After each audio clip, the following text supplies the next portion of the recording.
What happens if there's no deal? What will happen to the economy if the debt ceiling is not raised? And it's hard to know how long that would last. It's hard to know whether, in fact, you'd just make it all the way to August 3rd and finally people would be scared into doing something.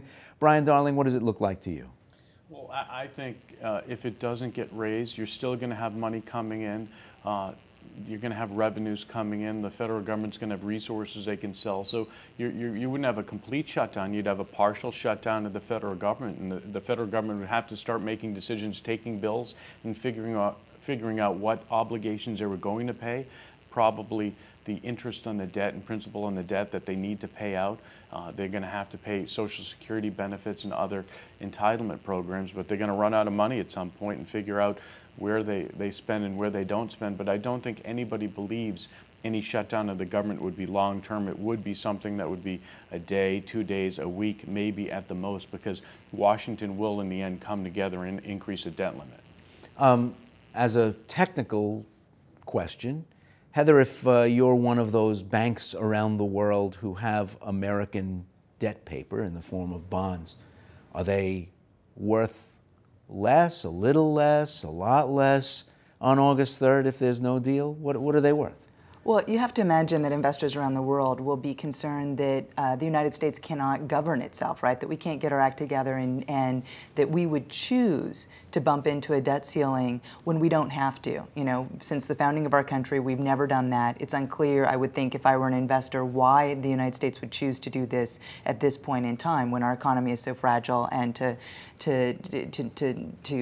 just say we don't, you know, we're just going to sort of let that go. So I think that one thing that we do know is that, you know, there was a period in 1979 when, because of a technical glitch, the checks weren't paid, so they ran into this problem before, and interest rates were elevated for, you know, the economists studied up to the next 6 months after that period. Interest rates are about 0.5% higher than they had been, and that was just due to a technical glitch. So I think if we run into this debt ceiling purposefully, and the United States says, "Yep, we're slamming into it," then I think that will have serious long-term implications for bond prices and for at what price people are willing to loan to the U.S. government.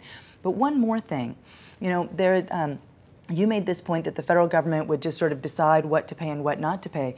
Let's remember, it is Congress that has the power of the purse.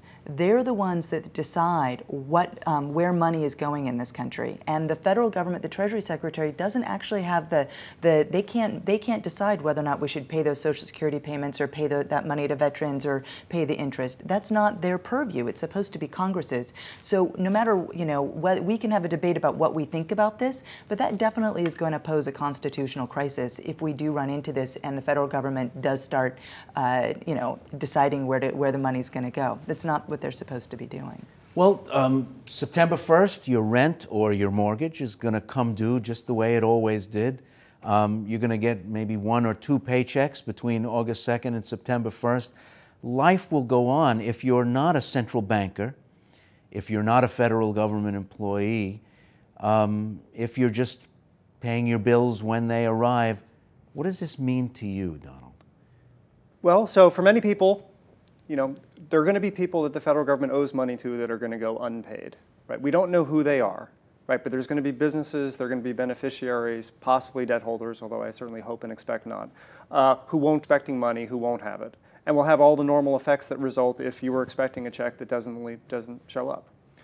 In addition, then there's the concern about whether we get spillover effects, right? Whether something in fact happens to, say, the credit rating of our debt.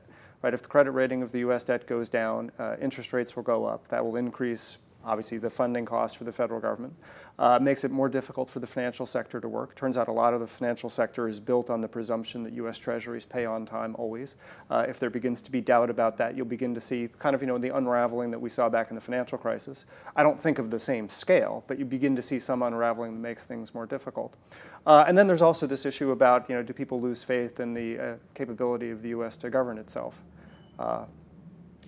Maricruz, earlier in the program, you said you didn't think it was going to happen. But what if it does? What are some of the effects to regular people if a deal is not cut? Well, I will tell you, worst case scenario, I think if it happens, it will be for 1 day or 2, as you said. But honestly, if I would be one of those U.S. bondholders, I would keep them. For one reason, because this is a global economy, and comparative to other economies, what's happening with Europe at this point, and in other parts, we are still doing better than them. So the price is going to come back. It will have a down, and then it will go up, and that's why we'll keep them and make money with that. From a financial point of view, completely selfish point of view, I will keep them. Second, the fiscal year 2011 already passed. And we have a big problem, and everybody remembers when we thought that the government was going to shut down, but it passed, which means that the appropriations are already out, and the money is already in the treasures, or at least in paper of all agencies, including the IRS and the Veteran Service and all of that. So they are the ones who are going to have to make those priorities for those 1 or 2 days that may happen. I hope not. I'm very optimistic. I think we will come to an agreement probably at the 11th hour, but I think it's going to happen.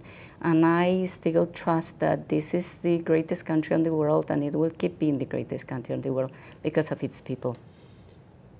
Is it possible to reassure people who hold American debt, you guys are not going to miss a payment, don't worry, and then furlough federal workers? Is it possible to pay our debtors and just not pay a lot of other bills? That seems like a complicated political question to me. Is the president not going to pay Social Security beneficiaries who are dependent on that check for everything they need, but going to pay bondholders? I certainly am glad I am not in that position and having to make that decision. But I mean, I think this comes back to the question of, we shouldn't be putting the Treasury in this position. I mean, this no good, certainly can come of this. But, I want to get back one question that you've asked about what this is going to mean to regular people. Just to kind of tease this out for a second, when we talk about raising interest rates and all of this, it's actually low-income families that'll be hit some of the hardest, even if there is a temporary glitch, a temporary bumping up against the ceiling. They're more likely to rely on credit card debt, which is variable. So if interest rates go up at all, those families that are relying on any kind of variable credit for their borrowing are going to get hit first. And for those families, it's going to be a bigger share of their income, that debt service burden.